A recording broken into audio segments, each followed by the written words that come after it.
ladies and gentlemen, welcome back to Nerd here once again, and in today's video I am going to be doing an explanation video for the ending and the post-credits scenes for WandaVision. The series finale did air today, so if you haven't seen the finale yet, this is a spoiler warning, obviously, because I will be explaining what happens at the end of this series, at the end of episode 9.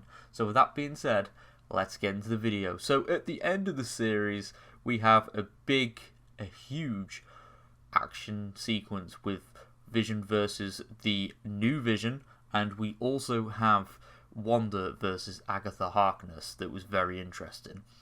But essentially during these battle sequences there are a lot of twists and turns. So first of all, Vision is able to disarm this new Vision by turning him into essentially a good version of Vision. So basically Vision, kind of like, there's a lot of Visions there, but yeah, essentially we have a new Vision with a new look that's pretty cool. And Wanda is also able to overpower Agatha by using the runes that were mentioned in episode 7, I believe, or episode 8, I can't remember from the top of my head, but yeah, she's able to use Agatha's own tricks against her and essentially overpower and absorb all of her magic, and she makes her settle into Westview as the neighbour that she once was. That was a very nice little callback there. But before all of that happens, we do get hints that the Scarlet Witch, aka Wanda Maximoff, is potentially more powerful than the Sorcerer Supreme that we do know is Doctor Strange, who doesn't actually show up in this episode, that I was fairly surprised about, but still, it does make a lot of sense. You know, Wanda is going to be in the sequel to Doctor Strange, so I guess we'll see her story continue there.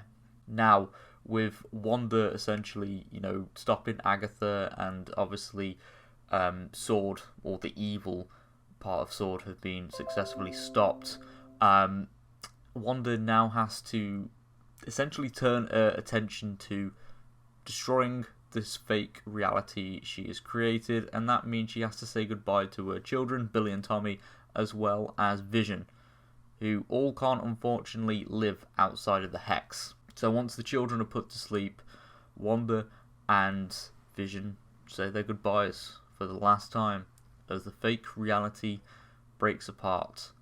And there you go. That is the end of the actual episode. Now let's get onto the post-credit scenes.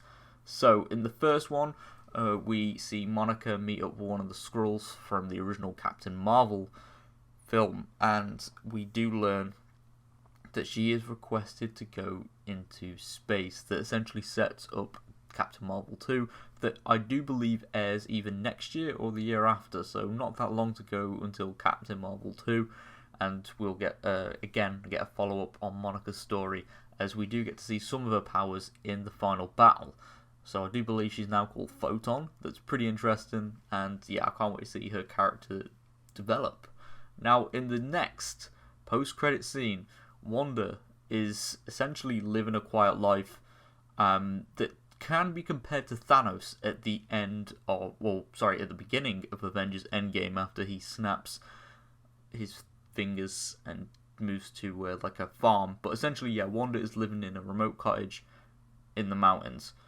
But it's not that simple. Wanda is using the Scarlet Witch magic in order to live this fake life, and it could be something like a fake reality, that little mini fake reality she's making in order to study the magic. And she does hear the voices of Billy and Tommy asking for help. So, are they still alive? What's going on? But I guess we will find out what happens next in Doctor Strange and the Multiverse of Madness. But yeah, thank you very much for tuning into today's video. If you have enjoyed this video, be sure to leave a like rating and subscribe for more nerdy content, and I'll see you all on the next video. Goodbye for now.